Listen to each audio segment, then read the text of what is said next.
Baik, selamat malam Bapak Ibu. Assalamualaikum warahmatullahi wabarakatuh. Om Swastiastu, Namo Buddhaya, salam kebajikan.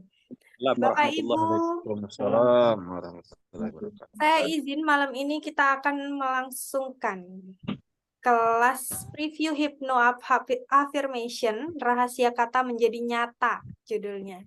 Malam ini akan ditemani oleh Master Andri Hakim.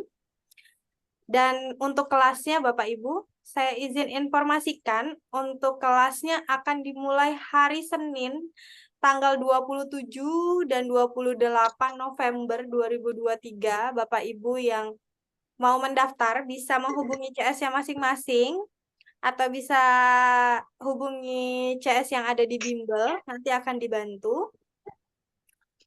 Baik, untuk mempersingkat waktu, mari kita buka dengan Bismillahirrahmanirrahim. Semoga dilancarkan kelas malam ini. Silahkan Pak Andri Hakim. Baik, Mbak Adel. Oh, enggak, Ibu tadi. Kita mulai Bapak Ibu sekalian. Assalamualaikum warahmatullahi wabarakatuh. Salam sehat dan bahagia selalu. Baik, pertama-tama saya mengucapkan selamat bagi Bapak Ibu sekalian telah bergabung di review Hypno Affirmation ya. Jadi kelasnya nanti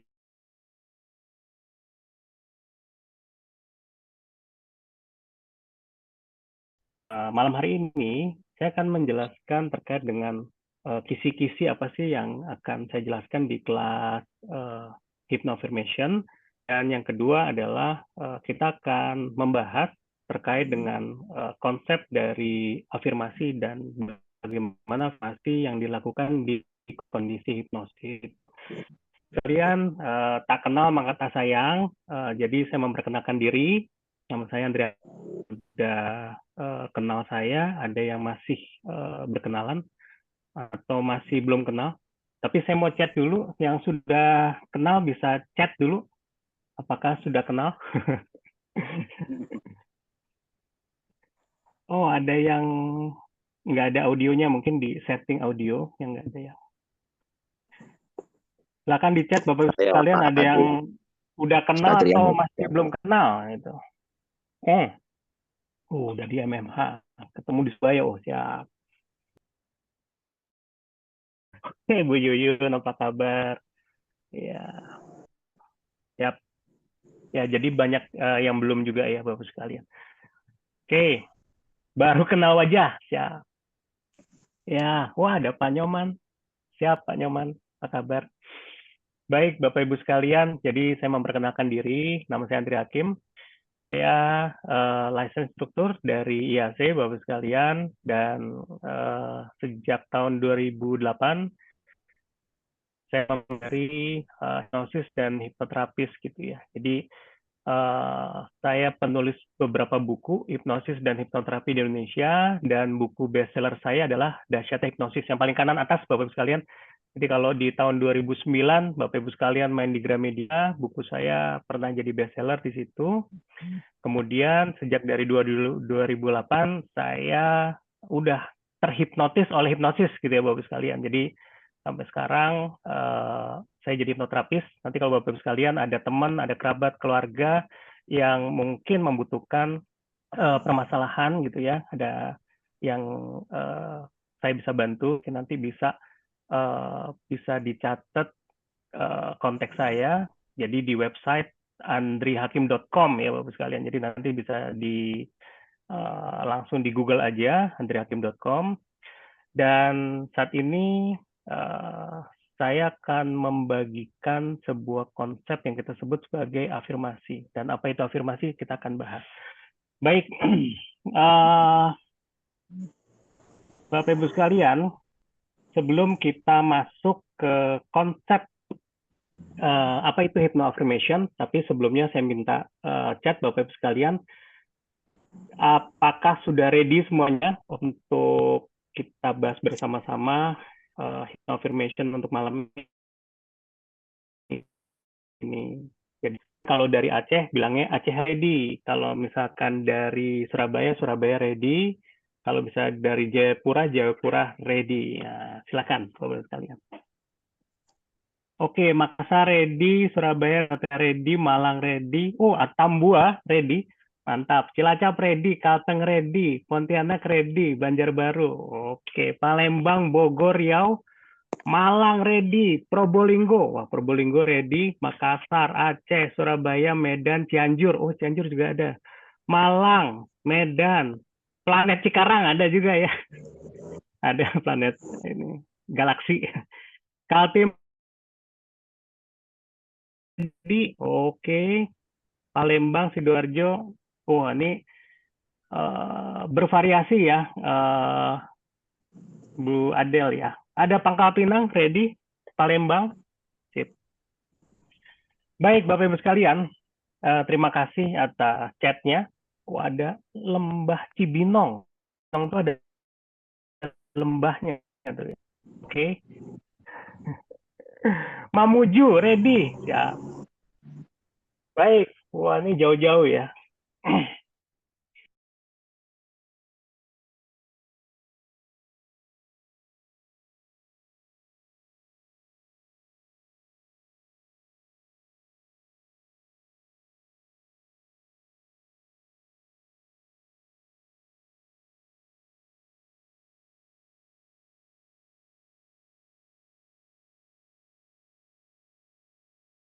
Sudah melakukan berkali-kali menegaskan sesuatu, tapi ternyata nanti pas di tengah jalan banyak yang lebih negatif hasilkan, tapi lebih banyak negatifnya. Itu kenapa kita akan membahas malam ini, Bapak Ibu sekalian, dan terima kasih yang sudah join dan baru join di Hypno Affirmation ini. Oke, Bapak. Nah, saya akan bahas terlebih dahulu terkait dengan apa sih sebenarnya Hypno Affirmation itu. Jadi gini, Bapak sekalian. Jadi kalau misalkan kita lihat di situ ada grafik ya. Jadi ada grafik terkait di sumbu X dan Y. Di sumbu Y itu ada behavior atau perilaku. Yang terkadang Bapak sekalian perilakunya tuh naik turun. Ya, jadi kalau misalkan saya ada klien dulu tuh ya, saya terapi, oh udah bagus seminggu, tapi kemudian kembali lagi. Ya, jadi ada behavior yang negatif lagi, yang muncul lagi. Kemudian diterapi lagi, gitu ya, diterapi lagi. Kemudian muncul lagi, ya udah 1 minggu udah bagus, 1-2 minggu bagus, muncul lagi. Nah disinilah saya baru memahami di 2009 Bapak Ibu sekalian, orang itu butuh afirmasi atau butuh penegasan atau butuh kata-kata yang memang untuk memaintain, mengupgrade kondisi yang diharapkan. Contoh misalkan terlihat di sini di baseline Bapak Ibu sekalian, yang namanya behavior kadang naik, kadang turun, kadang naik, kadang turun gitu ya. Sehingga kita butuh treatment. Treatmentnya adalah afirmasi yang dilakukan setiap kali. Sehingga apa yang terjadi? Kalau kata-katanya tepat, maka dia akan terjadi sebuah peningkatan Bapak sekalian. Nah, ini kita akan mempelajari bagaimana kata-kata yang tepat itu. Bagaimana struktur kata positif, bagaimana struktur kata yang membentuk emosi positif. Seperti itu ya Bapak sekalian. Oke. Jadi apa harus dalam kondisi hipnosis gitu ya. Nah ini yang akan kita bahas untuk malam hari ini. Jadi hipnosis itu akan membentuk yang namanya state of mind. Jadi memang harus pikirannya dalam kondisi hipnosis. Jadi sebaiknya apa? Sebaiknya hipnosis dalam, tapi light aja nggak apa-apa, atau kondisi alpha aja nggak apa-apa. Nggak sampai kondisi deep gitu ya, tapi cukup alpha aja nggak apa-apa. Yang penting apa? Yang penting kondisinya tenang, nyaman, damai, atau kondisinya hipnosis, seperti itu. Agar apa? Agar lebih permanen, seperti itu ya.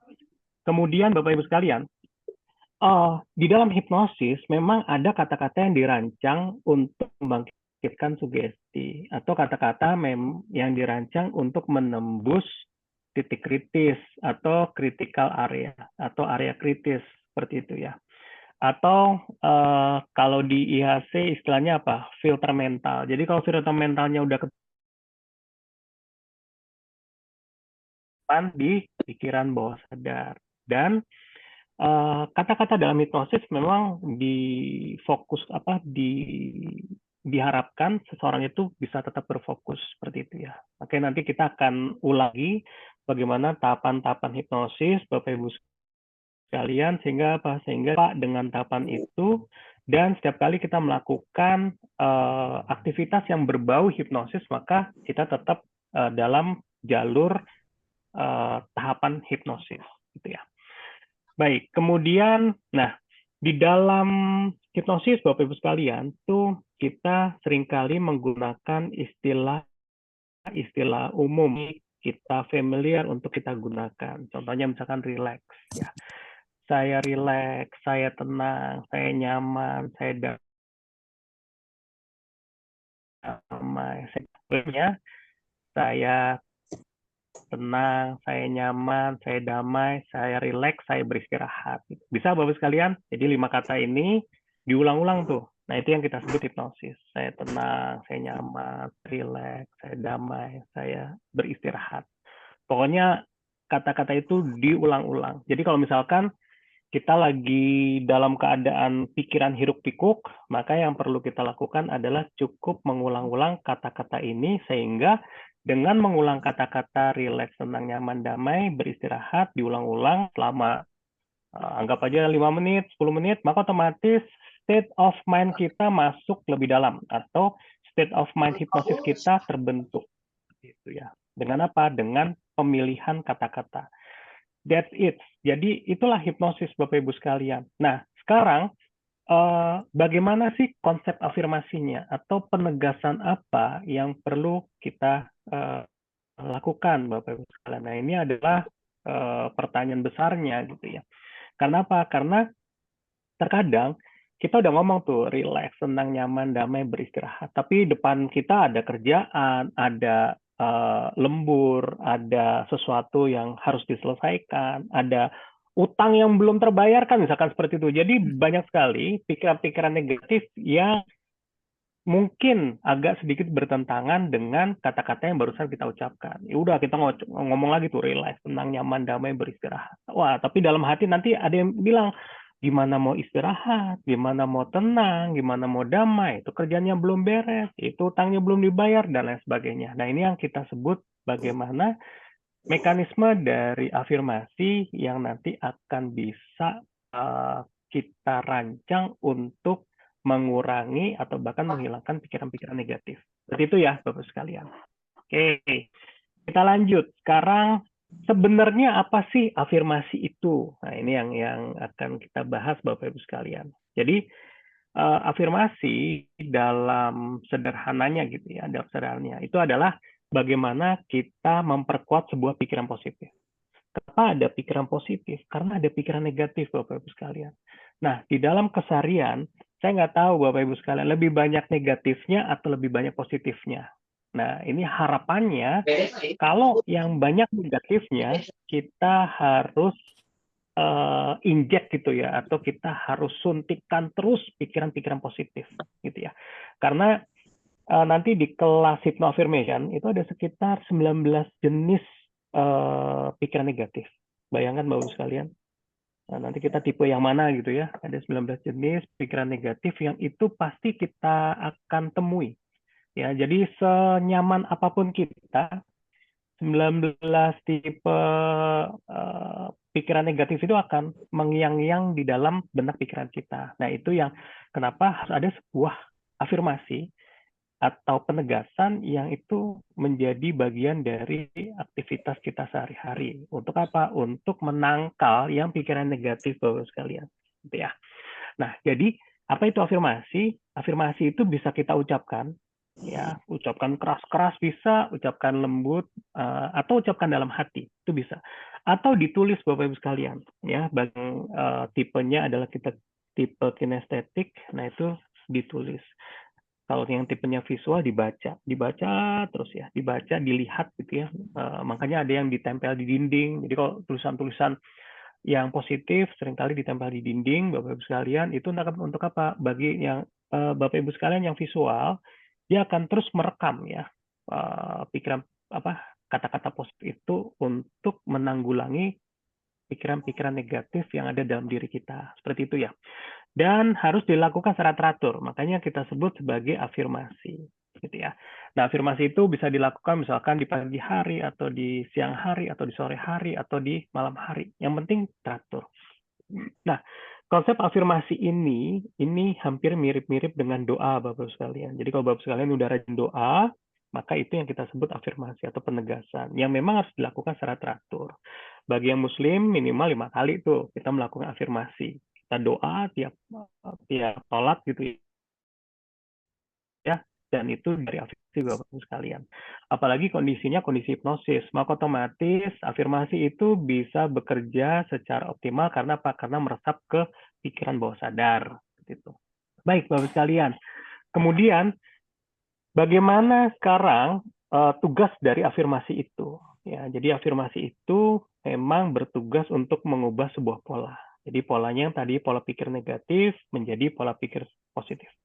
Artinya apa Bapak sekalian? Jadi nanti kalau Bapak Ibu sekalian sebagai hipnoterapis misalkan, kemudian ada klien, udah pasti klien Bapak Ibu sekalian itu memiliki pola pikir negatif yang lebih banyak daripada pola pikir positif.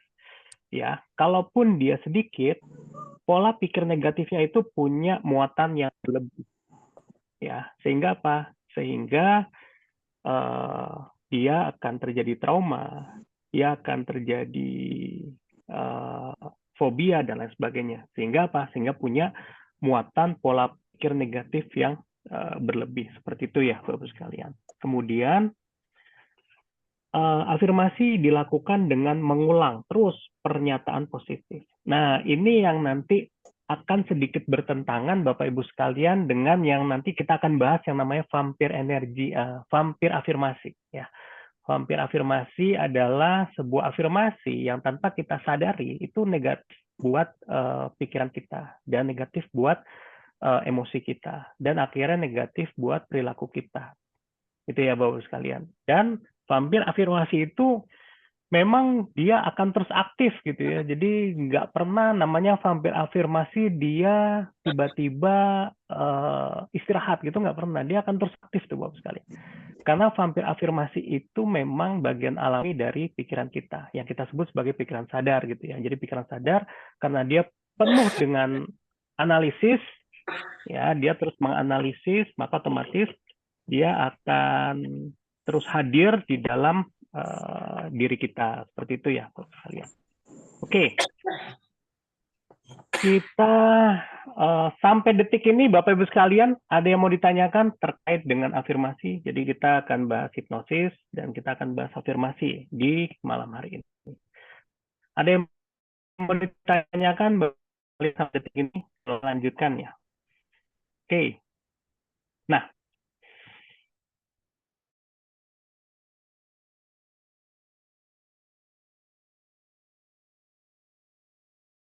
dia sebagai pintu gerbangnya gitu ya. Jadi apapun yang kita akan lakukan, apapun yang kita akan kerjakan, afirmasi itu sebagai pintu gerbangnya, atau afirmasi itu sebagai yang kita sebut startnya ya. Nah, apa yang perlu kita latih? Yang pertama,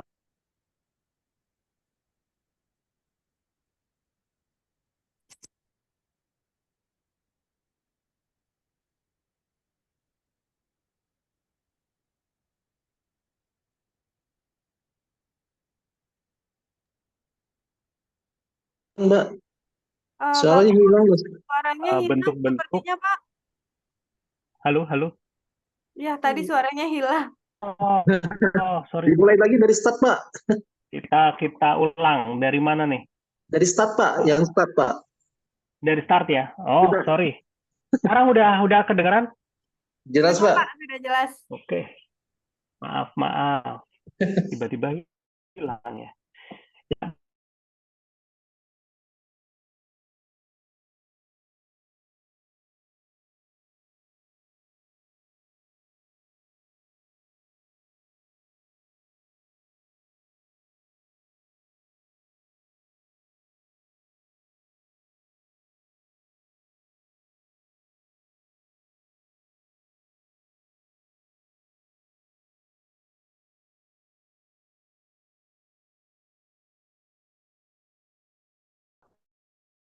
apa-apa. Artinya apa? Latih pikiran positif kita. Jadi kita berimajinasi bahwa jalanannya lancar, pekerjaannya semuanya nyaman, mulus, segala macam. Itu yang kita sebut afirmasi sebagai titik awal, gitu ya. Karena apa? Untuk melatih pikiran positif. Tapi hati-hati Bapak Ibu sekalian, seringkali kalau ini nggak dilatih, apa yang terjadi? Bangun tidur kesiangan, maka udah mulai nih pikiran vampir afirmasi itu mulai bekerja. Contohnya apa? Oh, jangan-jangan macet nih. Oh, jangan-jangan pekerjaannya susah nih. Oh, jangan-jangan dia nggak mau nih. Oh, jangan-jangan ditagih penagih hutang nih, dan lain sebagainya. Nah, ini yang kita sebut vampir afirmasi yang tanpa kita sadar dia akan terus memanipulasi atau terus menghantam diri kita. Seperti itu ya. Yang kedua adalah melatih kata-kata dalam pola positif. Nah, ini kata kuncinya Bapak Ibu sekalian. Jadi, kalau kita jarang melatih kata-kata positif, maka otomatis kata-kata negatif itu yang menjadi bagian dari diri kita. Contoh misalkan, hindari kata susah. Ya, jadi wah ini nggak gampang nih. Nah itu kalimatnya. Nggak gampang itu jauh lebih bagus daripada susah, sulit gitu ya. Wah ini sulit banget nih. Nah ini tolong diganti aja. Wah ini nggak mudah nih gitu ya. Oh ini nggak gampang nih. Beda ya Bapak sekalian ya. Kalau misalkan aduh kok kere banget nih, kok miskin banget nih gitu ya. Itu kita ganti Bapak sekalian. Kalau mau ngeluh, nggak apa-apa. Ngeluh boleh, tapi dalam konteks kata-kata pola positif. Kalau kepepet ya ngeluh boleh, misalkan, aduh kok nggak kaya-kaya sih. Nah itu jauh lebih bagus daripada kok melarat banget gitu. Nah ini yang kita sebut sebagai afirmasi. Ini hati-hati Bapak sekalian sebagai penegasan. Contohnya, wah pokoknya gue nggak boleh marah-marah. Nah itu artinya kita nggak melatih kata-kata positif. Kita tetap melatih tadi, vampir tadi, sehingga vampir itu akan makan ke diri kita terus. Seperti itu. Paham ya Bapak sekalian ya? Oke, kemudian yang ketiga adalah ini, yang memang harus dilihat Bapak sekalian, yaitu rasa positif. Pikirannya udah positif, tapi banyak dendam, banyak kendume, banyak amarah, banyak sakit hati. Nah ini yang menjadi hal yang tidak sejalan dengan nanti bentuk afirmasinya. Jadi dari pikiran positif, kemudian kita membentuk pola-pola kata yang positif, sehingga kita punya rasa positif. Dan ini semuanya harus menjadi satu kesatuan Bapak Ibu sekalian. Gitu ya. Contoh misalkan, saya sebagai hipnoterapis, nanti ada klien datang. Nah, klien datang, kemudian saya lagi jengkel, nggak tahu jengkel sama apa. Apa yang terjadi, kata-kata saya nanti akan mencerminkan kejengkelan saya. Ya, gitu ya kira-kira ya.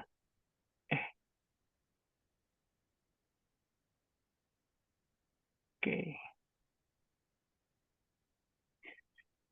Sorry, suara saya terdengar, Mbak Jelas, Adel? jelas, Master. Jelas, Jelas, Pak. Master. Ya, tangan putus. Oke. Baik, Bapak Ibu sekalian, itu ada 3 ya. Jadi ini ada rangkaian dari mulai kita melatih sebuah pikiran yang positif, kita melatih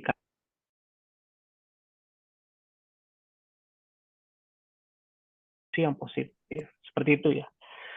Terkadang gini Bapak sekalian, terkadang kita nggak suka sama orang, tapi orang itu nyapa kita. Apa yang terjadi? Mungkin kita ngomongnya biasa saja gitu ya. Maksudnya ngomongnya menurut kita, versi kita, persepsi kita biasa saja. Tapi bisa jadi pesan yang kita sampaikan mungkin benar. Pesan yang kita sampaikan mungkin positif. Belum tentu positif. Nah itu yang kita sebut sebagai rasa, ya rasa positif. Jadi terkadang kita merasa bahwa kata-katanya udah bagus, tapi rasanya nggak sejalan dengan kata-katanya. Sehingga apa? Sehingga kesan yang disampaikan juga jadi salah. Ya. Jadi nanti hati-hati Bapak sekalian dalam berkomunikasi ingat ada pesan, ada kesan. Pesannya sama, tapi bisa jadi kesannya jadi berbeda. Ya, mungkin dari body language-nya yang tadinya ngomongnya karena mungkin kita nggak suka sama itu orang, menurut kita ngomongnya biasa-biasa aja, tapi orang itu tahu, oh kayaknya dia kok ngomongnya nggak nyaman ya, seperti itu ya. Atau raut mukanya kok beda ya, seperti itu. Oke. Seperti itu ya, Bapak sekalian. Oke. Kemudian sekarang itulah yang akan kita bahas Bapak Ibu sekalian, di mana yang namanya afirmasi itu itu adalah titik awal untuk apa? Untuk melakukan sebuah perubahan atau titik awal untuk melakukan sesuatu. Agar apa? Agar terjadi transformasi atau perubahan. Seperti itu ya, Bapak sekalian. Nah, yang kedua, Bapak sekalian, kita menjadikan afirmasi itu menjadi sebuah transformasi gitu ya. Artinya apa? Artinya ada sesuatu yang sudah salah kita kerjakan. Nah, kita mau merubah itu semua gitu ya. Jadi langkah yang pertama mungkin kalau kita nggak bisa, akan sulit untuk bertransformasi, kita butuh bantuan. Contohnya kita datang ke terapis gitu ya, pengen dicarikan akar masalahnya. Karena apa? Karena kita merasa bahwa saya nggak punya masalah, tapi kok saya nggak bisa tidur, hati saya nggak nyaman, kok saya masih ada traumatik, kok kayaknya saya masih ada fobia nih terhadap sesuatu dan lain sebagainya. Sehingga apa? Sehingga afirmasi dibutuhkan sebagai sebuah transformasi. Untuk apa? Untuk merubah diri kita menjadi lebih baik seperti itu. Oke ya. Nah, di sini konteksnya adalah kita pilih sebuah kata-kata yang memang dapat mengatasi permasalahan kita atau membantu menciptakan sesuatu yang baru, Bapak Ibu sekalian. Ya, contohnya kalau saya dulu waktu SD, SMP, SMA gitu ya, kalau misalkan, oh saya mau ujian, nanti saya tanya ke guru ngaji saya, kalau mau ujian zikirnya apa? Oh zikirnya ini gitu ya. Coba baca Al-Fatihah 7 kali, kemudian Anas, Al-Falaq, Al-Ikhlas. Kurang lebih seperti itu. Artinya apa? Artinya ada sesuatu yang saya mau pilih untuk saya menghadapi sesuatu. Gitu ya. Begitu juga afirmasi. Oh, saya mau menghadapi sesuatu, kata-kata apa saja yang saya mau pilih sehingga terjadi sebuah transformasi atau perubahan. Seperti itu, Bapak sekalian. Atau misalkan, oh saya mau berhenti ngerokok, atau saya mau mengurangi rokok. Kata-kata apa sih yang perlu saya pilih agar saya benar-benar yakin bahwa dengan mengurangi rokok, saya jadi lebih sehat.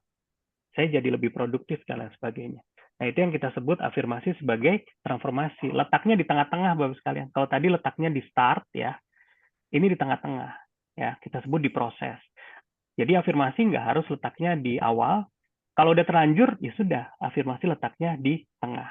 Bahkan nanti afirmasi sifatnya di akhir yang kita sebut sebagai feedback buat start sesuatu yang lebih berprogresif lagi, seperti itu. Nah, kemudian afirmasi adalah kunci untuk self healing, Bapak sekalian. Karena apa? Karena sifatnya adalah menegaskan. Jadi ada klien saya misalkan sakit secara fisik gitu ya, gimana caranya agar dia punya motivasi untuk sembuh. Nah itu juga perlu dipilih kata-kata apa yang perlu dihindari, kata-kata apa yang perlu ditegaskan. Agar apa? Agar dia punya motivasi untuk sembuh, seperti itu. Gitu ya. Yang kita sebut sebagai self-healing atau ada sebuah pencapaian keinginan yang kita sebut sebagai self-achievement. Seperti itu ya Bapak sekalian. Oke. Kemudian, nah ini saya akan jelaskan terkait dengan rahasia hukum afirmasi. Ya, ini kita ada 2 hukum afirmasi, Bapak sekalian. Yang pertama adalah setiap pikiran, setiap kata yang terucap atau yang diucapkan. Jadi mau di dalam hati, mau diucapkan, itu penegasan. Jadi kalau misalkan kita lagi ngelihat orang lewat gitu, nah kalimat ihnya itu penegasan, Bapak. Amit-amit, nah amit-amit gitu, itu udah penegasan gitu ya. Kalau misalkan ada misalkan motor lewat, wah brengsek tuh orang, nah, brengsek itu sebenarnya menegaskan akan didengar sama bawah sadar kita. Kenapa? Karena kita mengucapkan hal yang negatif dan itu bisa mencerminkan diri kita. Nah, itu yang kita sebut hukum afirmasi 1. Jadi hati-hati terhadap kata yang terucap atau kata yang diucapkan dengan tidak sengaja gitu ya Bapak sekalian. Itu hati-hati Bapak sekalian. Yang kedua, kalau tadi kan memang kayak kita state ya, kayak kita ucapkan ya, walaupun nggak diucapkan secara lisan, mungkin dalam hati, tapi kita terucap. Tapi ini hukum afirmasi kedua, ini adalah semua self-talk. Artinya apa Bapak sekalian? Kalau kita melakukan dialog secara internal, gitu ya, ini yang kita sebut aliran afirmasi. Ini hati-hati gitu ya. Contohnya misalkan kita baru ketemu orang baru. Ini orang kayaknya jahat nih gitu. Nah, kalimat-kalimat inilah yang kita sebut sebagai kalimat afirmasi atau kalimat penegasan. Dan ini yang membentuk kepikiran bawah sadar kita, Bapak sekalian. Seperti itu ya. Kemudian, nah, yang bahaya Bapak Ibu sekalian, yang perlu dihati-hatikan, ini hukum bawah sadar ini, salah satu hukum bawah sadar menegaskan bahwa setiap orang itu masuk dan keluar dari kondisi hipnosis itu 100 hingga 200 kali per hari. Artinya apa? Artinya kalau Bapak Ibu sekalian menegaskan yang positif-positif, otomatis dia akan menjadi realitas atau dia akan menjadi kenyataan. Jadi setiap kali kita melangkah, kita bilang saya sehat, saya bahagia, saya tenang. Diulang-ulang sepanjang hari, maka syukur-syukur pas kita bilang kita sehat, kita tenang, kita bahagia, itu kita punya momentum 100 sampai 200 kali per hari. Ya syukur-syukur pas kita masuk dalam kondisi hipnosis yang ke 150 atau 170 gitu ya kali per harinya, itu jadi masukan positif buat kita. Jadi menjadi realitas buat diri kita. Seperti itu ya Bapak sekalian. Itulah yang kita sebut kenapa aliran atau self-talk yang positif itu sangat bermanfaat untuk meningkatkan kualitas dari diri kita. Nah, seseorang sebenarnya menggunakan afirmasi setiap saat, disadari atau tidak bisa seseorang itu sadari. Ya, jadi kadang-kadang kita melamun, kita ngomong dalam hati, nah itu sebenarnya afirmasi.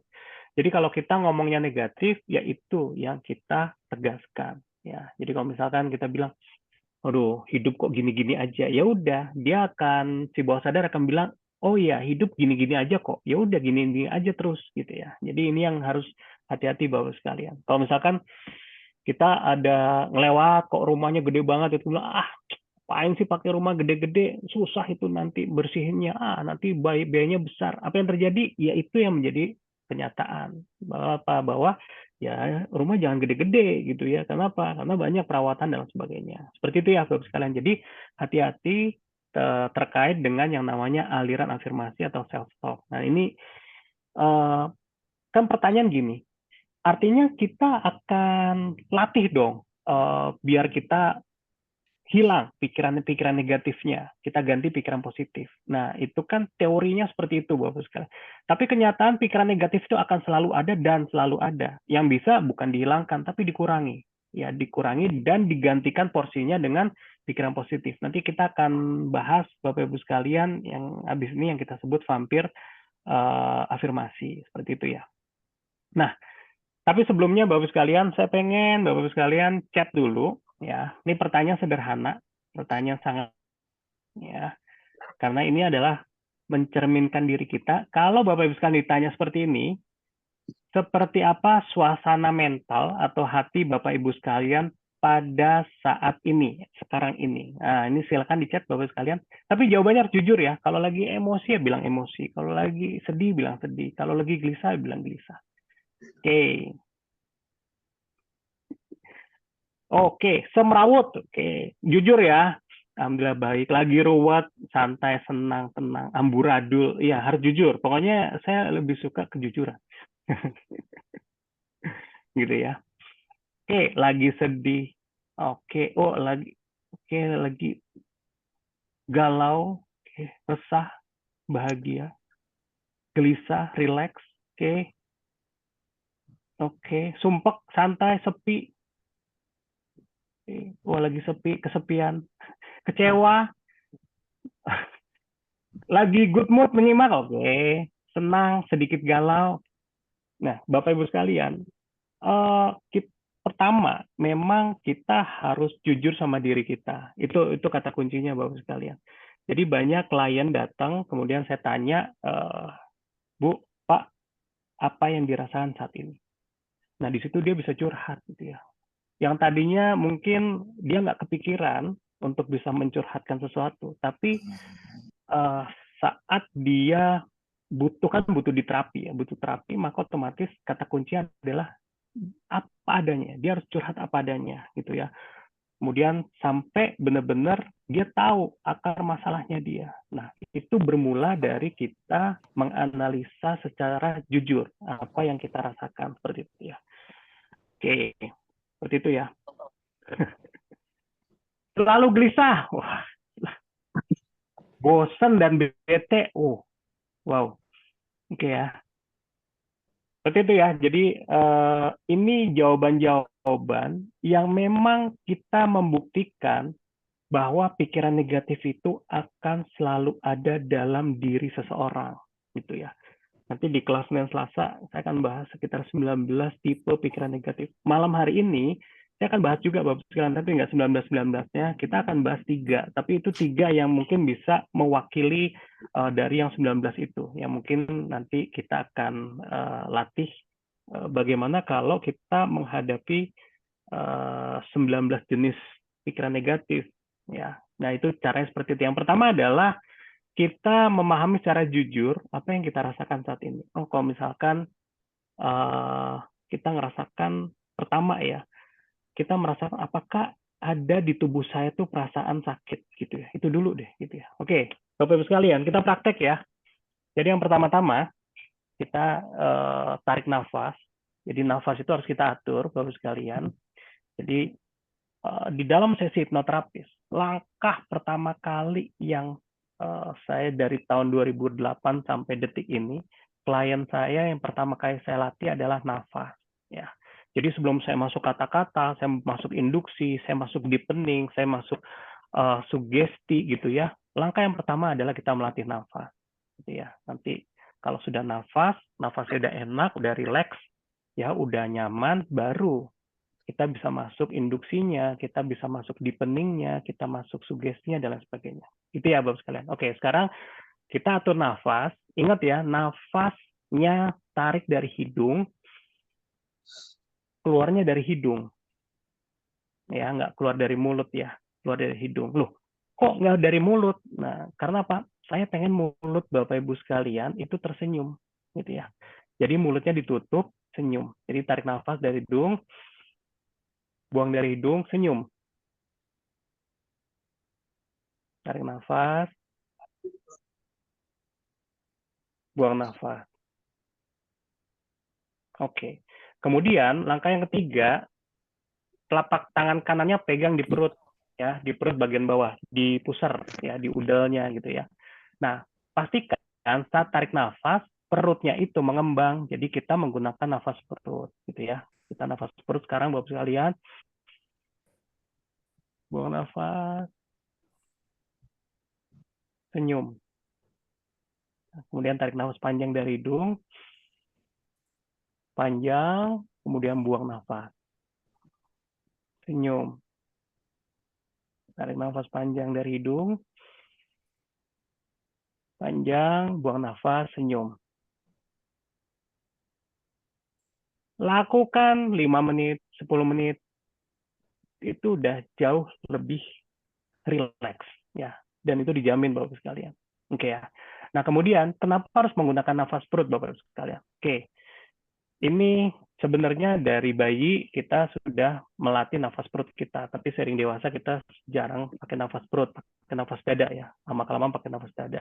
Tapi bagi perokok ya Bapak sekalian yang suka ngerokok, kenapa rokok itu bikin orang tenang, nyaman, katanya seperti itu? Kenapa? Karena rokok menggunakan nafas perut, bukan nafas dada, gitu ya. Nah, itulah yang membuat orang yang ngerokok jadi tenang, jadi nyaman, jadi rileks, gitu ya. Serotonin, melatoninnya aktif gitu. Karena apa? Karena menggunakan nafas perut. Nah, Bapak Ibu sekalian yang bukan perokok nggak usah jadi perokok. Untuk apa? Untuk melatih nafas perutnya saja itu otomatis Bapak Ibu sekalian udah mirip kayak orang rokok yang nyaman sekali gitu ya.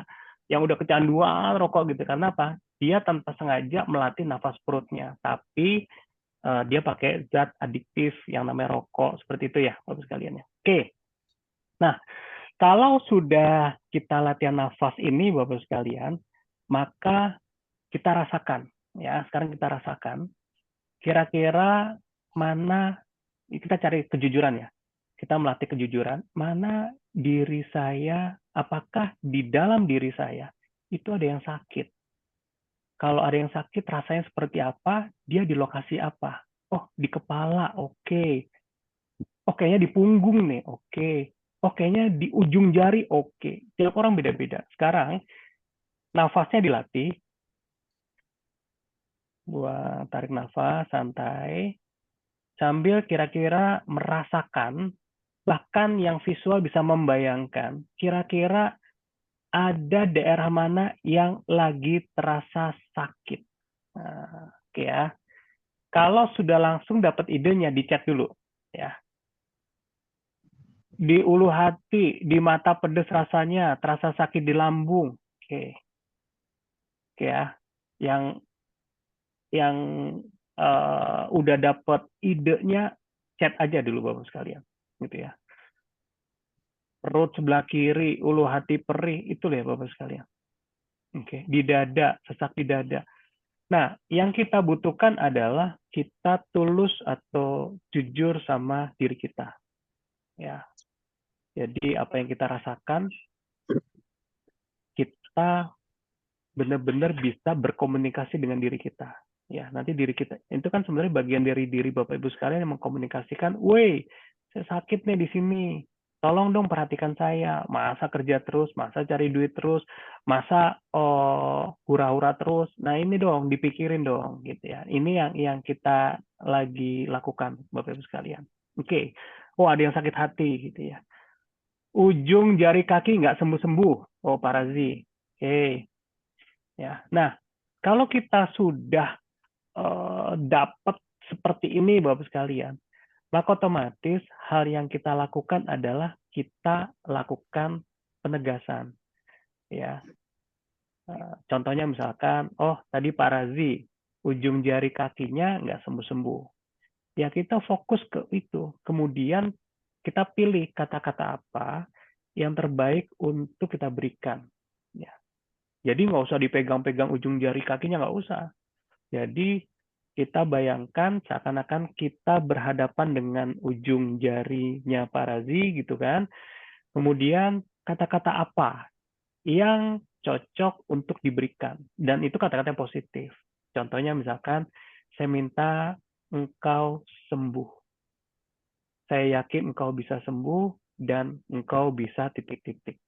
Silakan Bapak sekalian. Contoh misalkan, telapak kaki kebas. Ya sudah, komunikasi ke telapak kaki.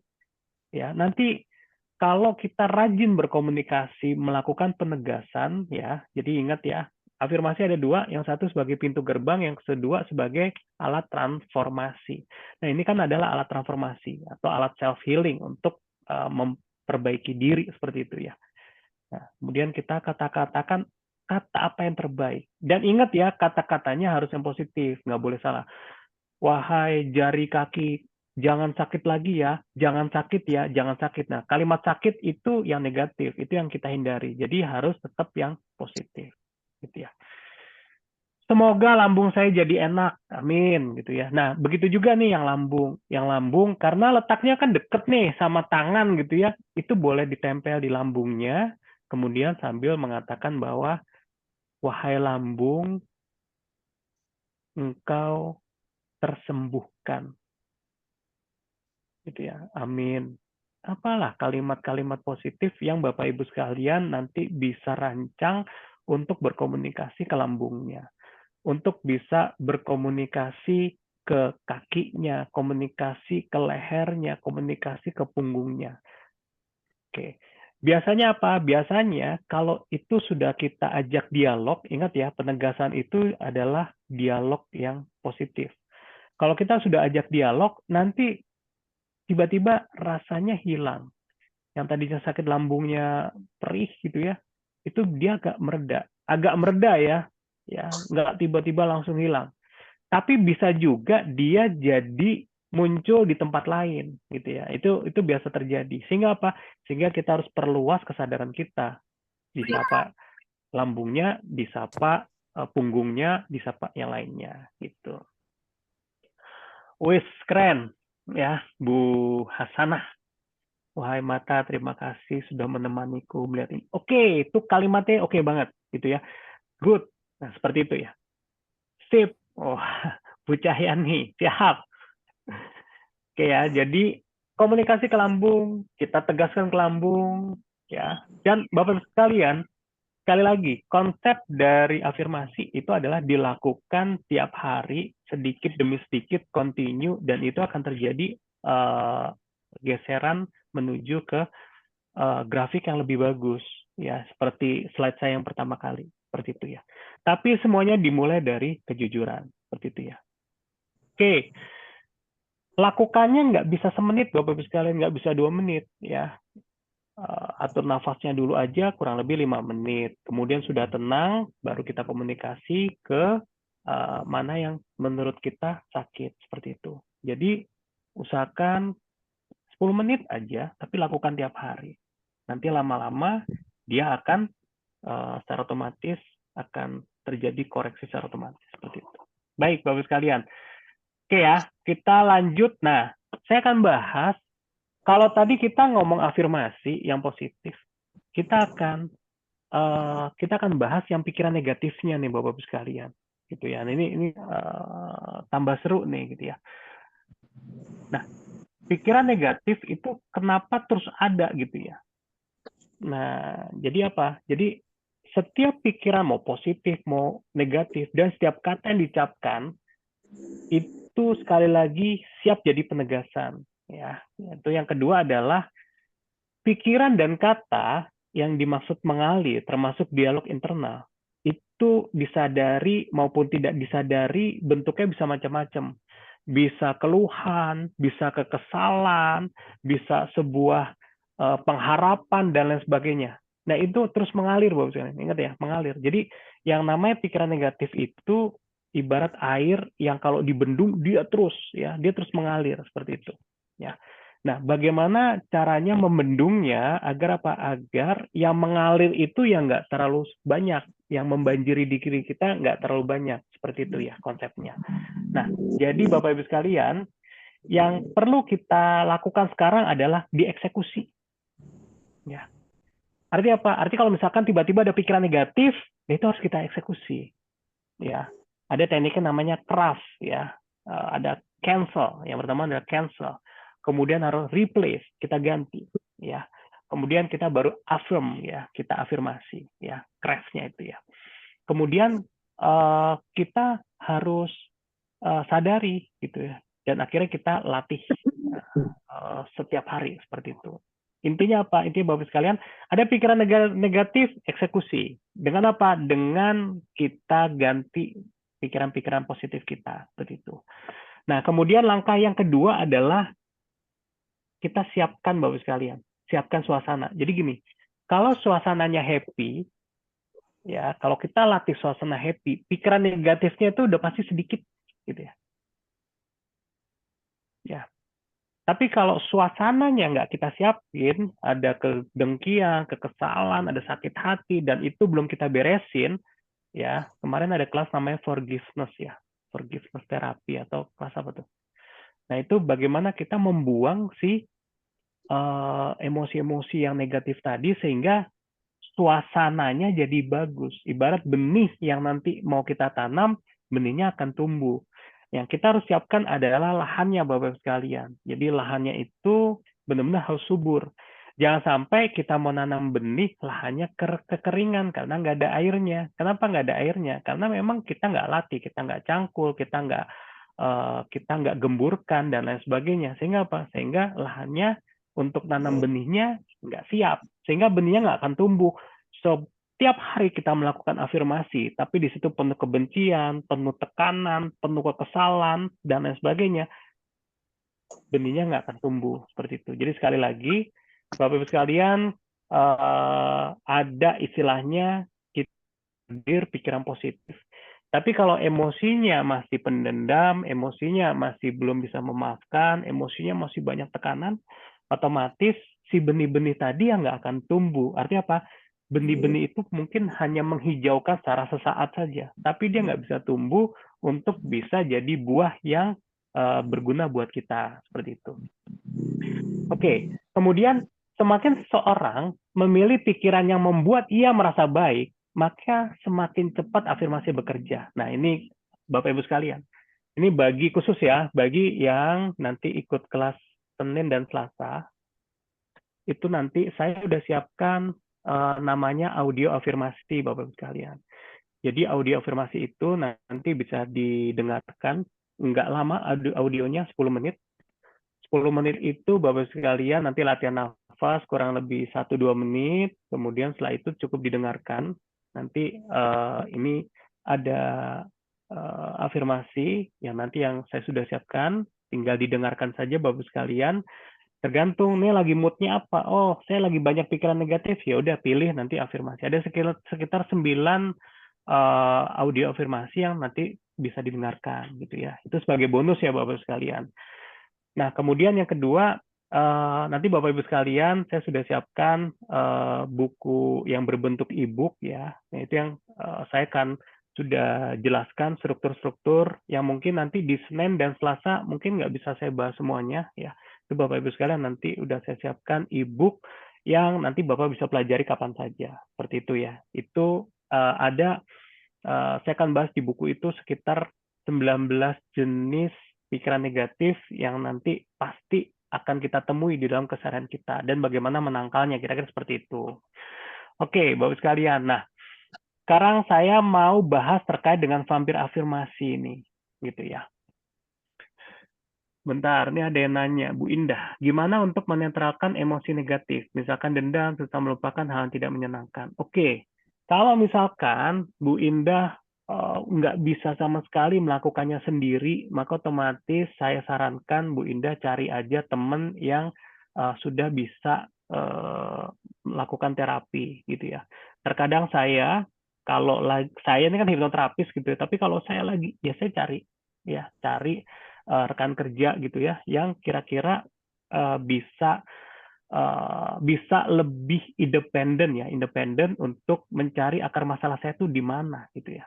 Nah, seringkali kan kita kan berusaha keras padahal kita butuh seseorang yang bisa memandang secara netral gitu ya. Seperti itu ya Bu Indah. Bisa jadi dendamnya itu dendam yang kaitannya sama orang terdekat kita. Seperti itu ya. Atau dendamnya itu terkait sama sebenarnya kita punya memori yang dulu yang belum bisa terpecahkan atau belum tersentuh karena kita lupa di situ, Bu Indah. Ya, sehingga dengan sesi hipnoterapi ya itu teringat kembali. Kenapa bisa teringat? Karena hipnoterapis tugasnya memandu, sekali lagi ya, memandu untuk bisa membawa seseorang bisa mengingat sesuatu yang menurut dia itu adalah inti dari akar masalahnya. Seperti itu ya, Bapak Ibu sekalian. Oke. Kemudian Pak Awan, izin Master mau tanya, apakah afirmasi ini efektif kalau hanya dengan dibatin di hati? Yes. Jadi afirmasi yang dilakukan, kenapa harus ada kondisi hipnosis? Itu sebenarnya kita nggak perlu mengucapkan kencang-kencang. Karena apa? Karena kondisi kita sudah hipnosis. Jadi kalau sudah hipnosis, maka kondisinya kan sudah alfa theta. Apa? Yang dibatin aja itu langsung meresap ke bawah sadarnya. Karena bawah sadar itu kan halus Bapak sekalian. Kecuali pikiran sadar. Pikiran sadar itu harus dibentak-bentak. Kayak orang dimarah-marahin. Itu artinya dia lagi marah-marahin pikiran sadar. Padahal pikiran sadar itu punya filter mental gitu ya. Kadang masuk kuping kanan, keluar kuping kiri. Itu artinya apa? Artinya dia lagi berkomunikasi dengan pikiran sadar gitu ya. Sehingga apa? Sehingga diucapkan keras-keras atau ditulis. Nah, ditulis Bapak Ibu sekalian itu kenapa jadi efektif? Karena apa? Karena semakin dia menulis lama gitu ya, maka otomatis pikiran bawah sadarnya itu merekam apa yang ditulis. Seperti itu ya Bapak sekalian. Ya, jadi kalau misalkan efektif dalam hati, saya menganggap ini lebih efektif dalam hati. Kenapa? Karena terkadang pikiran bawah sadar itu lebih responsif Bapak-Ibu sekalian. Ya, kalau contohnya misalkan kita membatin gitu. Kok hidup gini-gini aja. Itu yang malah didengar Bapak-Ibu sekalian. Karena apa? Karena selain dia mengucapkan sesuatu, dia ada muatannya. Kecuali nggak ada muatannya gitu. Tapi kalau kita ngeluh, itu ada muatan. Kita ada emosi atau rasa yang tersimpan dalam sebuah peristiwa. Contoh gini Bapak-Ibu sekalian. Kalau misalkan Pak Hendra, misalkan ya, Pak Hendra lagi jalan-jalan, tiba-tiba diinjek kakinya. Apa yang terjadi? Pak Hendra bisa marah atau Pak Hendra biasa saja. Kenapa? Bisa marah kalau dia teringat ada sebuah peristiwa yang dia merasa kalau diinjak tuh harga dirinya diinjak-injak. Kan dia marah, emosi, bahkan bisa berantem dan sebagainya. Tapi Kalau Pak Hendra itu diinjek, ya biasa aja, bahkan lebih senang. Kenapa? Karena memorinya keingat bahwa dia terakhir kali diinjek kakinya sama anaknya saat Pak Hendra mau ulang tahun, dikejutkan sama anak dengan menginjakkan kaki anaknya. Dan itu adalah peristiwa memori yang positif. Artinya apa? Terkadang kita mengasosiasikan sebuah peristiwa dengan yang positif atau mengasosiasikan peristiwa dengan negatif. Sehingga apa? Sehingga mempengaruhi emosi kita. Seperti itu ya, Bapak Sekalian. Nah, itu yang dasar dari saya akan bahas yang kita sebut sebagai vampir afirmasi ini. Ya. Oke.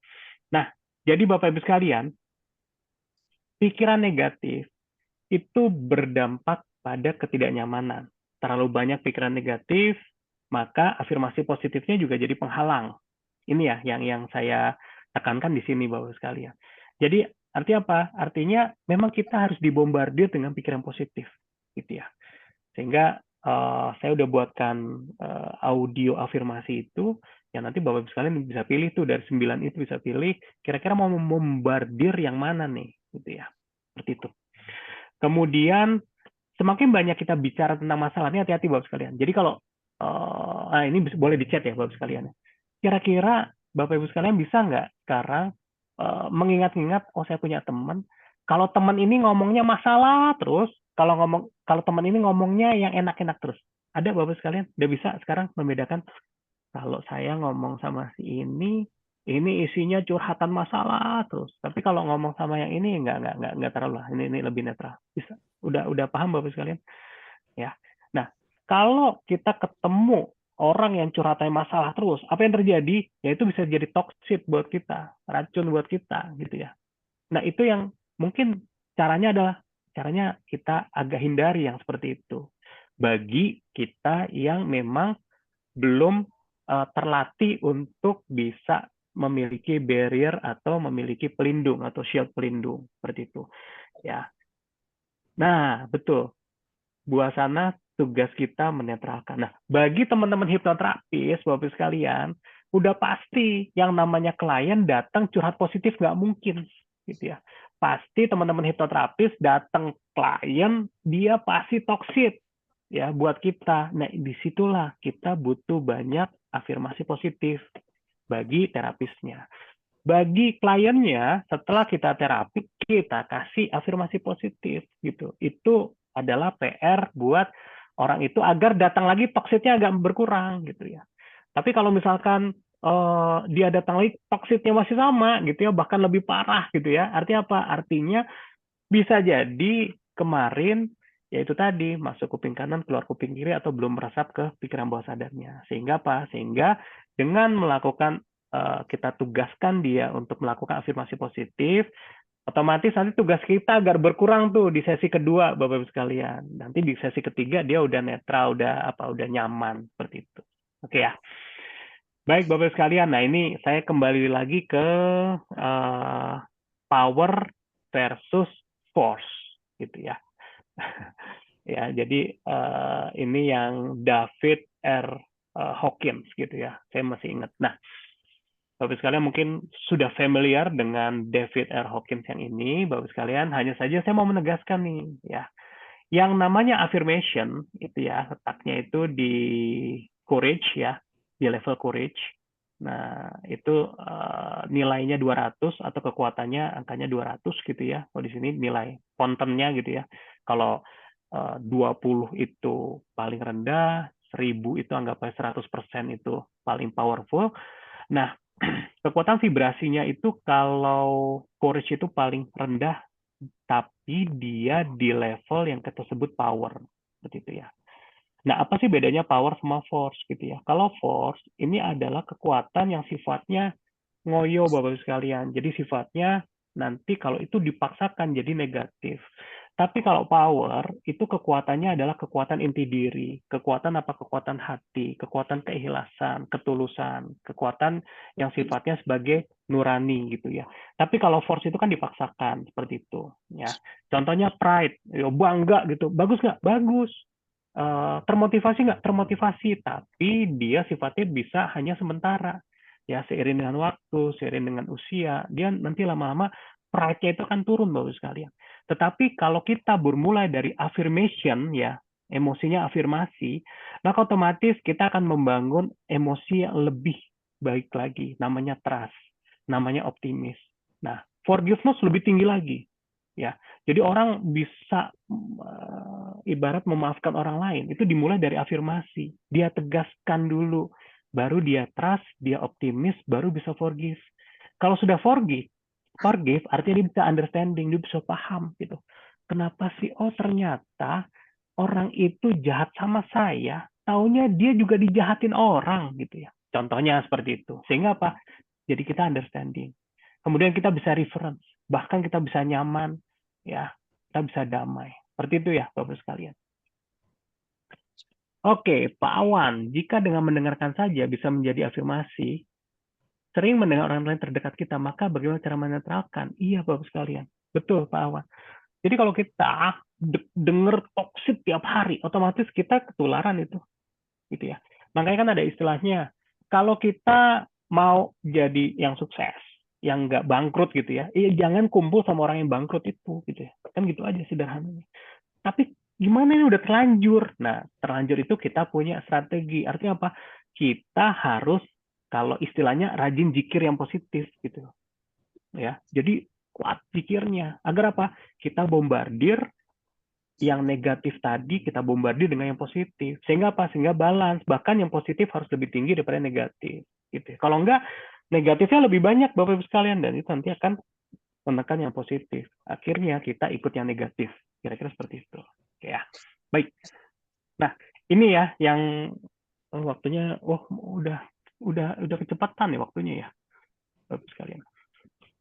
Berarti kita yang harus jadi adik ayah, betul ya. Jadi nanti ada tekniknya sih Bapak-Ibu sekalian ya. Kalau di hipnoterapi kan sebagai terapis, gimana caranya kita nggak tertoksit sama klien kita, bagaimana kita memasang sebuah shield pelindung dan sebagainya, itu kan di level 2 ya diajarin tuh. Ya. Kalau di kelas internasional juga diajarin tuh. Tipenya seperti ini, apa yang harus kita lakukan. Tapi minimal gini ya Bapak sekalian, kita akan bahas sedikit lagi. Kira-kira masih sedikit lagi masih oke, Bapak sekalian, ini saya mau bahas yang bentuk pikiran negatifnya nih. 5 menit lah, 10 menit lah maksimal. Oke, Bapak sekalian ya. Satu Oke ya, jam, masih oke, semangat ya. Master. Wah, Pak Supardi. Semangat. Oke ya, Lanjut, gas lanjut. dulu ya. Ya, ini nanggung nih Bapak sekalian. Minimal kalau kita udah tahu bentuk-bentuk pikiran negatif, saya akan bahas nggak 19 kok ya. Bagi yang nanti pengen ikut kelasnya, saya akan bahas yang 19-nya, tapi minimal saya akan bahas tiga ya. Yang pertama adalah overgeneralization. Itu seperti apa, dan itu pasti siapapun Bapak sekalian, orang hipnoterapis sekalipun, dia pasti kena overgeneralization, itu pasti.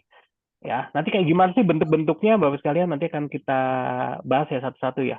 Kemudian yang kedua, negatif self-talk, itu udah pasti. Lagi jalan, tiba-tiba ada orang lewat, kadang-kadang negatif self-talk-nya akan muncul secara otomatis, gitu ya.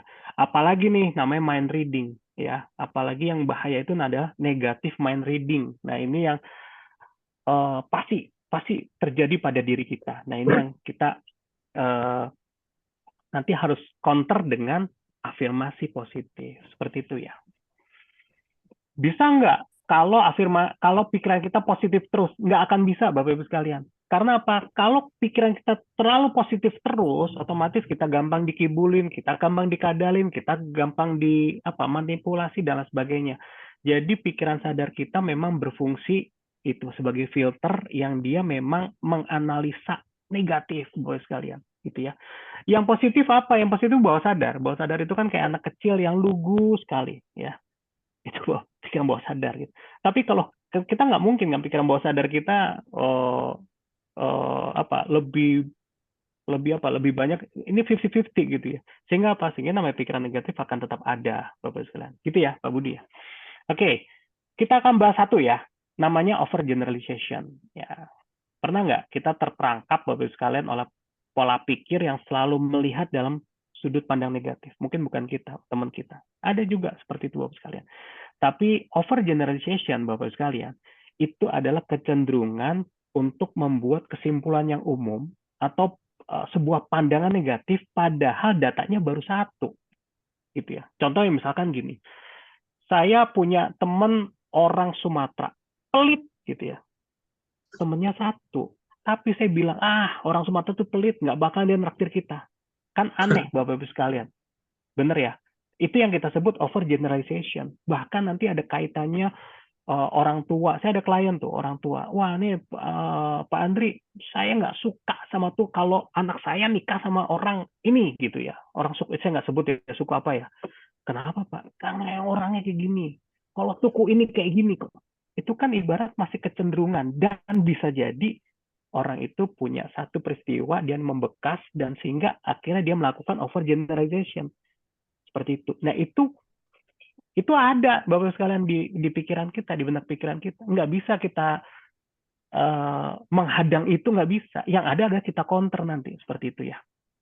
Ya. Kemudian overgeneralization itu terjadi saat kita mengambil satu pengalaman dan menganggap itu aturan gitu ya. Contohnya misalkan tadi kalau orang ini pelit gitu. Padahal orangnya cuma satu, tapi kita menganggap general. Ya, jadi satu kejadian sebagai aturan untuk berlaku ke semua kejadian. Ini yang menyeramkan Bapak sekalian. Nah, beberapa klien saya yang datang itu biasanya melakukan overgeneralization. Ya, pertama, dia menganggap kegagalan dalam satu aspek sebagai kegagalan total. Ada anak gara-gara dia nggak bisa matematika, maka nilainya semuanya dia menganggap dia anak yang bodoh, gitu ya. Kenapa? Gara-gara nggak bisa matematika. Oke lah, matematika susah. Ini ada lagi Bapak sekalian. Diketawain sama guru musiknya. Kenapa? Dia nggak bisa main suling. Diketawain satu kelas. Gitu ya. Karena dia nggak bisa main suling. Sejak itu dia nggak mau masuk sekolah. Kenapa? Dia merasa orang yang paling tolol. Gitu. Kan dahsyat ya Bapak sekalian. Overgeneralization ini ya. Dan ini pernah terjadi sama klien saya. Seperti itu. Nah, bagaimana cara mengcounter itu? Ya udah, kita harus berikan dia sebuah metafora gitu ya. Jadi kalau Bapak sekalian nanti bisa baca di tulisan saya terkait hypnoaffirmation gitu ya, itu ada di alinea agak terakhir, itu saya akan bahas metafora apa sih yang paling tepat untuk mengatasi misalkan overgeneralization seperti itu ya. Kemudian bentuk-bentuk overgeneralization yang lain adalah penilaian diri berlebihan berdasarkan satu komentar. Contoh misalkan ada temennya bilang, "Hey gendut," Jak itu dia panik untuk apa? Untuk ngecilin badan. Padahal yang ngatain gendut cuma satu. Tapi dia menganggap semua satu sekolahnya ngatain dia gendut. Gitu ya. Kan menyeramkan ya Bapak sekalian. Nah ini yang kita sebut overgeneralization. Ini ada nggak? Ada Bapak sekalian. Di klien saya ada yang seperti ini. Gitu ya. Bahkan dia pernah dinilai misalkan, wah kamu tuh kalau positif mah bagus, misalkan ada yang, wih kamu pinter, wah ya pinter, jadi pinter semuanya kan bagus ya. Yang bahaya adalah ada satu komentar negatif dan dia mengeneralisasi dan menganggap ini yang mencerminkan diri dia banget, yang negatifnya. Nah itu yang serem gitu ya. Itu yang ketiga itu bentuknya adalah pengalaman buruk dengan satu orang, jadi dia mewakili semua orang. Contohnya misalkan, wah pokoknya, nah ini yang bahaya nih, wah kalau gaul sama anak perempuan tuh nggak enak gitu. Nah ini yang terus dibawa sampai dia nggak punya jodoh gitu ya, dia nggak mau deketin perempuan dan lain sebagainya. Ya padahal dia laki-laki gitu ya. Dan akhirnya dia deketin laki-laki Bapak sekalian. Jadi ada kasus di mana kenapa sih dia tanda kutip jadi LGBT karena itu. Dia punya pengalaman buruk sama lawan jenisnya waktu dia di SD atau di SMP misalkan seperti itu, dan dia mewakili semua orang itu citranya buruk gitu, sehingga dia mengambil langkah yang ekstrim di mana dia lebih suka sama yang sesama jenis kan gitu. Nah itu kan jadi ekstrim Bapak sekalian. Gara-gara apa? Gara-gara overgeneralization. Dan ini bisa jadi terjadi sama siapa aja gitu ya. Nah, kenapa bisa terjadi seperti ini? Karena nggak ada counternya, nggak ada si afirmasinya, nggak ada yang penegasannya. Seperti itu ya, Bapak sekalian. Kemudian ada lagi bentuknya adalah kegagalan dalam hubungan sebagai pola umum. Gitu ya. Contohnya, misalkan saya ada klien 3 minggu yang lalu. Dia merasa KDRT gitu ya. Dia menganggap bahwa yang namanya semua laki-laki itu pasti KDRT. Udah, mindsetnya ke situ. Gitu ya. Jadi apa? Jadi inilah bentuk yang kita sebut overgeneralization yang kalau ini terus ya terakumulasi kan jadinya ekstrim gitu ya. Makanya bagaimana caranya untuk mengcounter kalau terjadi overgeneralization seperti ini gitu ya. Oke, ini ada pertanyaan sedikit ya Bapak sekalian. Master, apakah orang yang overgeneralization ini bisa dikatakan sebagai orang yang memiliki gangguan psikologi atau gangguan mental atau gangguan jiwa?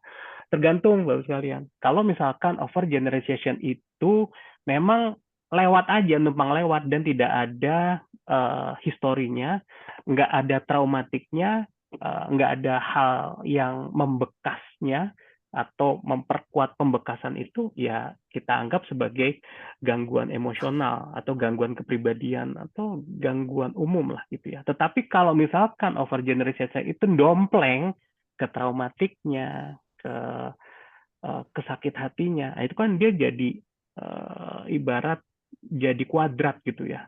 Jadi lebih powerful yang negatifnya seperti itu. Oke ya, kira-kira seperti itu ya. Jadi tergantung sama situasi kondisi yang pernah terjadi dalam dirinya. Ya, overgeneralization yang lain seperti satu kekalahan olahraga menjadi label atletik. Artinya apa? Dicap, wah lo dasar lo nggak bisa basket. Dia menganggap semua atletik semua olahraga nggak bisa, gitu ya. Dia bukan anak olahraga, cuma gara-gara dia nggak bisa main basket. Kan olahraga nggak hanya basket gitu ya, tapi dia sudah terlanjur kena jebakan overgeneralization gitu ya Bapak sekalian. Kemudian ada lagi gagal satu prestasi sebagai kegagalan profesional ya. Gagal di sini ya udah gagal di mana-mana gitu ya. Kemudian pengalaman negatif di suatu tempat menciptakan asumsi umum dan sebagainya. Ini baru contoh satu Bapak sekalian namanya overgeneralization dan ini seringkali datang kasusnya ke teman-teman hipnoterapis gitu ya. Dia akan datang tuh. Ya, jadi Bapak siap-siap, Bapak Ibu siap-siap untuk kedatangan orang-orang yang overgeneralization ini. Dan tugasnya sederhana, cari akar masalahnya, counter terus dengan yang positif atau afirmasi positif. Seperti itu ya Bapak sekalian. Oke, wah ini waktunya.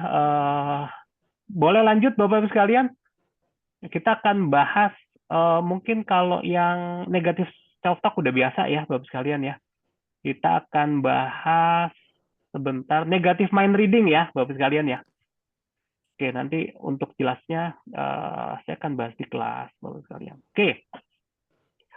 Negatif mind reading. Nah, ini adalah kecenderungan mengasumsikan, membuat asumsi negatif tentang pemikiran atau orang lain. Nah, ini yang lebih ekstrim ya, biasa saja gitu ya. Jadi kalau misalnya kita ngelihat orang itu nggak tersenyum sama saya, itu berarti orang nggak suka nih. Nah, itu namanya negative mind reading. Padahal datanya terbatas, tapi kita menjustifikasi bahwa dia nggak suka sama saya. Gara-gara apa? Gara-gara dia nggak tersenyum sama saya. Gitu ya. Contoh seperti itu. Kemudian, kita coba baca pikiran orang lain dengan lensa yang pesimis. Gitu ya. Kalau misalkan kita ngelihat, ini bahkan rugi deh gitu.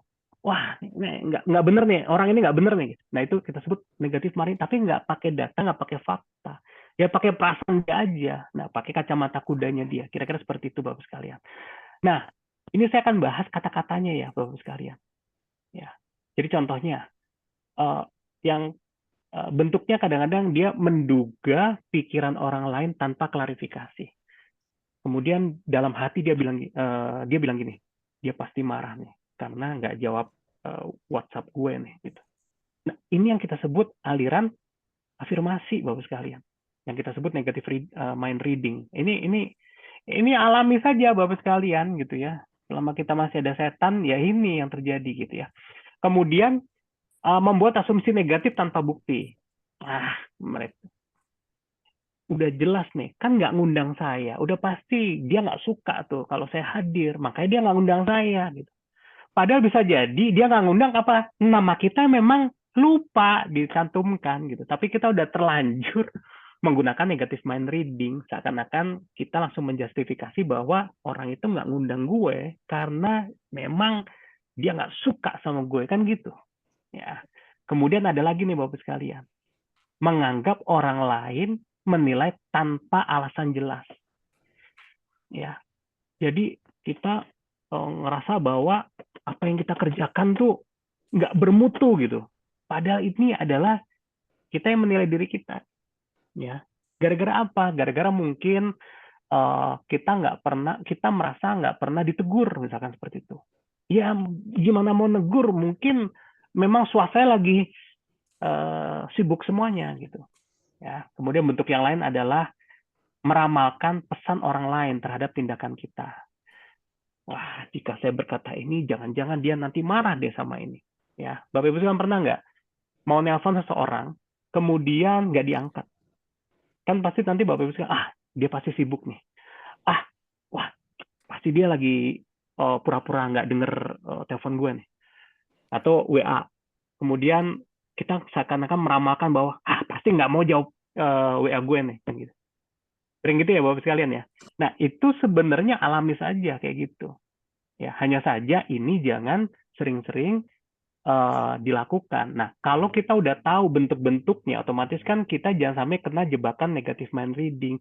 Langsung lakukan craft tadi. Kita cancel, kita replace, ya. Kemudian kita affirm, ya, afirmasi yang positif. Seperti itu.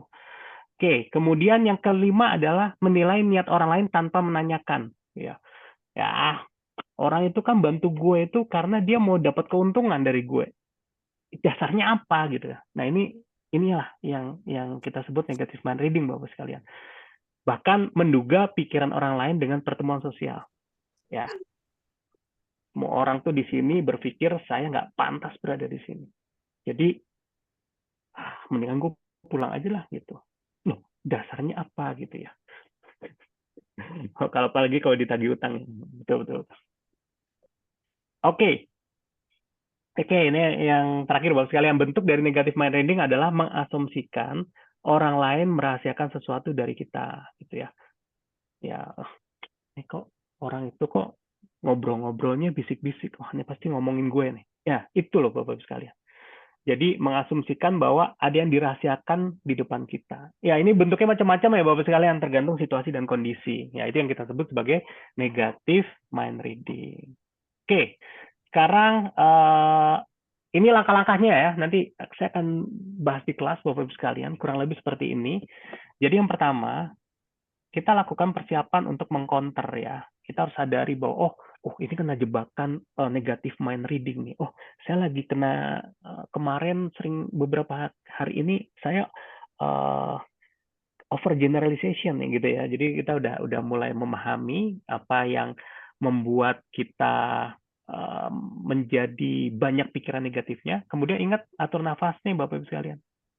Ya, atur nafas. Kemudian kalau hipnosis boleh juga nih kita melakukan tes sugestivitas. Tes sugestivitas itu misalkan mata kita tutup, kemudian kita mau buka, dia udah malas buka, misalkan seperti itu. Itu yang kita sebut sebagai tes sugestivitas. Kemudian kita pendalaman dengan apa? Dengan nafas juga boleh. Kemudian kita tes sedalam apa kita. Udah oke lah, udah nyaman gitu ya. Baru kita lakukan afirmasi. Ya, kita bisa katakan bahwa mulai sekarang dan seterusnya saya titik-titik. Ya, yang positif-positif. Kemudian kita bikin anchor ya, Bapak Ibu sekalian, afirmasi. Kemudian kita atur nafasnya lagi, kita normal. Nah, di hypno affirmation Bapak sekalian, dari mulai 2 sampai 8 Bapak sekalian itu nanti bisa langsung didengarkan audio inti afirmasi. Jadi saya sudah menyiapkan 9 audio inti afirmasi. Tinggal didengarkan saja nih Bapak sekalian gitu ya. Sehingga apa? Sehingga dilakukan secara auto gitu ya. Jadi auto tuh kita tinggal dengerin aja. Tapi kita nggak pasif ya mendengarkannya. Jadi mendengarkan sambil meresapi, membayangkan, kemudian kita jadikan siap untuk menerima pesan-pesannya. Seperti itu ya Bapak sekalian. Kemudian bangun normal. Kurang lebih ya 10 menit lah. Atau maksimal 15 menit. Seperti itu. Ya. Kemudian, nah ini langkah-langkahnya ya Bapak sekalian. Jadi pertama, kita lakukan peningkatan kesadaran diri kita. Ini detailnya nanti di kelas ya Bapak sekalian. Kemudian ya ini, mencari bukti positif. Kalau misalkan, apa sih, emang iya dia nggak suka sama gue gitu ya. Emang iya dia nggak suka sama saya gitu ya. Kayaknya enggak deh, dia baik kok sama saya kok gitu ya. Nah, ini dasar aja nih otak nih gitu ya misalkan seperti itu ya. Ya itu adalah salah satu teknik untuk kita nggak over generalization atau kita nggak negative mind reading ya. Sehingga apa? Sehingga kita tetap bisa berpikiran jernih, berpikiran positif. Dan ingat selalu kita punya cara untuk mengganti pikiran-pikiran yang negatif dengan apa? Dengan afirmasi-afirmasi yang lebih positif seperti itu. Oke ya. Oke, Pak Budi, gimana dapatnya? Maksudnya gimana dapatnya itu gimana? Nah, Bapak Ibu sekalian, kalau nanti di kelas Senin dan Selasa, ya, itu Bapak Ibu sekalian misalkan, oh kayak gimana sih bentuk audio yang bisa saya dengarkan gitu ya? Itu nanti bisa dibuka aja di andrihakim.com, Bapak Ibu sekalian, di situ nanti tinggal pilih 9 audio afirmasi. Jadi nanti masuk ke website saya kasih contohnya tuh Bapak sekalian, 9 audio afirmasi. Dan nanti ada e-booknya juga yang bisa di-download gitu, bisa dilihat dulu. Nih e-booknya modelnya kayak gimana, daftar isinya apa saja, itu nanti bisa dilihat di website andrihakim.com Bapak sekalian. Ini silakan ya Bapak sekalian ya. Yang misalkan, saya mau lihat dulu deh, saya mau dengar afirmasi seperti apa, suara saya kayak gimana gitu ya. Boleh silakan gitu ya. Nanti bisa didengarkan gitu ya. Tapi nggak full ya didengarkan ya, contohnya gitu ya. Gitu ya Pak Budi ya, audio master ya, audionya ya di website andrihakim.com ya Bapak sekalian. Oke, nah kira-kira apa aja sih audio afirmasi ini Bapak sekalian? Jadi ini sebagai bonus nanti khusus yang Senin Selasa ya. Jadi setelah itu kan kita close ya. Bisa jadi ini nggak jadi bonus lagi. Jadi khusus yang Senin Selasa besok ikut bonusnya ini saya buka jadi bonus ya Bapak sekalian. Jadi ini kan berbayar gitu ya, tapi nanti saya buka ini sebagai bonus bagi yang Senin Selasa Bapak Ibu sekalian ikut. Khusus yang besok Senin Selasa. Setelah itu saya akan tutup lagi ya. Jadi nggak bonus terus gitu ya. Jadi hanya yang ikut Senin dan Selasa besok ini, Bapak sekalian, ini bonusnya. Jadi ada audio-audio seperti self-awareness seperti apa, audio afirmasi mencapai tujuan. Kalau misalkan, oh tujuan saya kok belum tercapai-capai, kenapa banyak yang negatif, ya udah dengerin terus. Agar apa? Agar tiba-tiba nanti ada ide, ada gagasan gitu ya. Kayak contohnya meningkatkan kemampuan mengatasi hambatan. Bapak sekalian, 9 audio ini adalah audio yang saya berikan kepada klien-klien saya yang dari 2008 sampai detik ini selesai terapi hipnoterapi dengan saya. Jadi ini sebenarnya kumpulan-kumpulan Bapak sekalian yang saya reorganize lagi. Nah ini nanti Bapak sekalian dapat 99-nya nih gitu ya. Walaupun masalahnya stres dan kecemasan misalkan seperti itu, tapi semuanya dapat tuh gitu ya.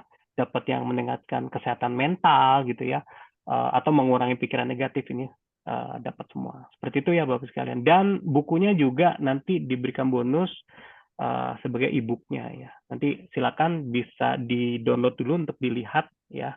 Saya kasih berikan daftar isinya nanti Bapak Ibu sekalian bisa pelajari.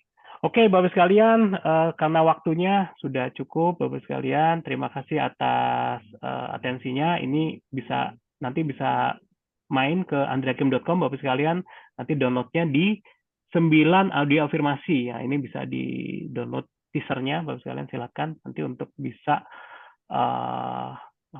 bisa mendengarkan dulu seperti apa sih audio afirmasinya. Dan ini sebagai bonus ya nanti Bapak sekalian untuk pelatihan di hari Senin dan Selasa. Seperti itu Bapak sekalian. Baik, mungkin itu yang bisa saya sampaikan Bapak Ibu sekalian. Mohon maaf atas kekurangannya. Mungkin kalau ada yang mau ditanyakan silakan Bapak sekalian. Saya kembalikan ke Mbak Adel. Ya, Mbak Adel ya. Silakan Mbak Adel. Baik, selamat malam Bapak Ibu. Untuk selanjutnya itu untuk pendaftaran biasanya ya Pak. Seatnya sudah dibuka untuk Bapak Ibu semua yang mau mendaftar bisa langsung menghubungi CS-nya masing-masing atau bisa di grup bimbel di chat CS-nya. Dan untuk malam ini kita akhiri saja Bapak, boleh? Karena kemalaman kayaknya udah mulai agak sepi nih, Pak. Ya. Tapi Bapak Ibu kalau ada yang mau nanya bisa via chat, boleh. Bapak mau buka sesi pertanyaan atau bagaimana, Pak? Oke, mungkin satu ya, karena udah malam ya. Satu, silakan kalau ada yang mau ditanyakan Bapak sekalian terkait dengan afirmasi, kemudian tadi ada audio, kemudian bagaimana mekanisme. Silakan Bapak sekalian. Satu ya, satu penanya ya. Nanti kalau udah satu, nanti bisa jadi dua tuh. Nanti jadi tiga gitu. Satu aja ya. Silakan Bapak sekalian. Kalau enggak kita akhiri ya, Mbak Del ya. Mungkin udah cukup malam ya. Udah pada sepi nih, Pak. Kayaknya udah Iya, udah pada kelas sepi. semua nih. Iya, udah. Oke. Kita akhiri ya, Bapak Ibu Mohon sekalian ya. maaf, Master, tak Iya. mau tanya. Boleh. Oh iya, Pak Sumo kan ada yang nanya ya. Oke, Pak siapa? Pak Supardi Pak dari Supardi. Magelang. Ya. Siap. Tanya Pak tentang Supardi. Ya. afirmasi yang kita tanam itu Mm-mm. biasanya bertahan lama atau misalnya mau tujuannya A, itu Mm-mm. sudah tercapai. Nah, Mm-mm. itu hilang sendiri atau masih tetap terus, Master? Atau mungkin Ya. kalau kita bisa ganti itu Mm. gimana? Gitu. Terima kasih, Ya. itu aja. Oke, makasih Pak Supardi. Jadi gini, afirmasi itu sifatnya kayak benih ya. Benih itu artinya dia mulai bertumbuh dan nanti dia mulai membesar sampai dia ada buahnya seperti itu. Artinya sifatnya apa? Sifatnya adalah afirmasi itu akan tumbuh kalau kita sirami terus kan gitu ya Pak Supardi ya. Jadi kalau afirmasi itu nggak kita sirami, bahkan kita diemin aja, maka dia akan tumbuhnya akan kuntet gitu, atau dia akan tumbuh tapi hanya sekedar tumbuh nggak berbuah. Seperti itu ya Pak Pardi. Artinya apa? Sekarang konsepnya adalah bagaimana agar kita terus menyirami si tanaman tadi atau si afirmasi yang kita tumbuhkan tadi.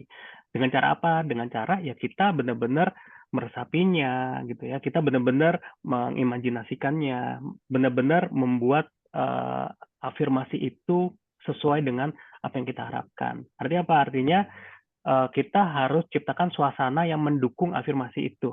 Gitu ya Pak Supardi ya. Kalau enggak, ya afirmasinya akan jadi kuntet gitu ya, atau dia nggak akan tumbuh.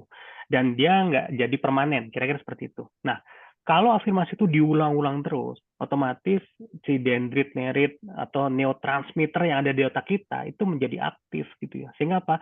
Sehingga pertumbuhannya jadi lebih cepat. Ya, jadi semakin kita ulang-ulang, maka otomatis dia akan terjadi momentum waktu yang lebih cepat yang kita sebut sebagai percepatan. Kira-kira gitu ya, Pak Supardi ya. Jadi semakin kita latih dengan emosi yang tepat, otomatis dia akan jadi permanen. Tapi kalau misalkan kita mulai sekarang saya kaya dalam hati gini, mau kaya dari mana, kerja enggak, kenapa ya? Otomatis dia akan jadi kuntet. Kenapa? Karena apa? Karena nggak sesuai dengan emosinya, gitu ya. Tapi kalau dia yakin, gitu ya, saya kaya, jangankan kaya, yang namanya gajah aja makannya cuma makan rumput dia jadi gemuk. Nah, gua makan apa aja masa kaya aja nggak? Kira-kira gitu. Nah, itu akan bisa mendukung agar si afirmasi yang kita lakukan jadi realitas. Ya, jadi seringkali orang berafirmasi tapi emosinya nggak sejalan dengan apa yang diafirmasikan. Gitu ya, kira-kira ya, Pak Supardi ya, Bapak sekalian ya. Mungkin saya Jadi lanjut rahasianya di situ. seperti ini, Master. Contoh aja misal ya, ini kita misalnya pengen pajero, tetapi mungkin kita pas nanam lombok, tapi ini hanya misalnya satu kotak. Nah ini kan, ya nggak mungkin ini kita punya pajero, tetapi hanya mencontoh aja gitu kan. Nah itu kan masih negatif ya, Master. Karena kita kan kadang Iya. terpikir oleh pikir kita, mungkin pajero itu misalnya 5 misalnya setengah miliar. Tapi mungkin lombok kita itu hanya 1 juta, nggak mungkin 1 miliar ya gitu, Master. Terima kasih. Kadang gitu. Bahasanya kita hanya berdoa aja, macam nggak usaha, nggak mungkin dapat gitu. Terima kasih, Nah, Master. iya, itu dia afirmasi yang kalau kita sirami itu kan dengan apa? Dengan usaha, dengan ikhtiar dan sebagainya. Itu kan kita sirami ya. Artinya kita dukung afirmasi itu. Jadi kalau afirmasi itu kan seringkali kaya, tapi kita biarin. Nah itu kayak tanaman yang nggak kita sirami, nggak kita sesuaikan dengan cara kita berjuangnya seperti itu. Gitu ya, Pak Supardi ya. Jadinya apa? Jadinya sia-sia. Gitu. Ya. Nah, Iya, makasih, Master. oke. Ya. Sip ya. Oke, kalau nggak ada lagi, mungkin kita bisa akhiri ya, Master, Mbak. Ya, satu lagi Master. ya. Afirmasi berarti kayak 10 poin di MMA kita, Pak ya? Ya, itu afirmasi. Hari ini saat ini aku tenang, hari ini saat ini aku bahagia, aku bebas dari perasaan Ya. gelisah, amarah, takut, gitu-gitu. Nah, itu kalau di Goal MMH satu, Pak. Bapak sekalian sudah otomatis afirmasinya terlatih gitu ya. Ya, Ya. kan gitu ya. Udah goal 1 Pak saya, Pak. Oke. Amin, Pak. Ada goal 1, siap. Dan nanti ada Goal 1. istilah servo mekanisme, ada itu ya. Itu di MMH Ya. udah terlatih. Sip, Pak Razi. Ada lagi Bapak Makasih, sekalian Pak. sebelum kita akhiri? Oke, kalau nggak ada, kita cukupkan ya, Bapak Ibu sekalian ya. Terima kasih atas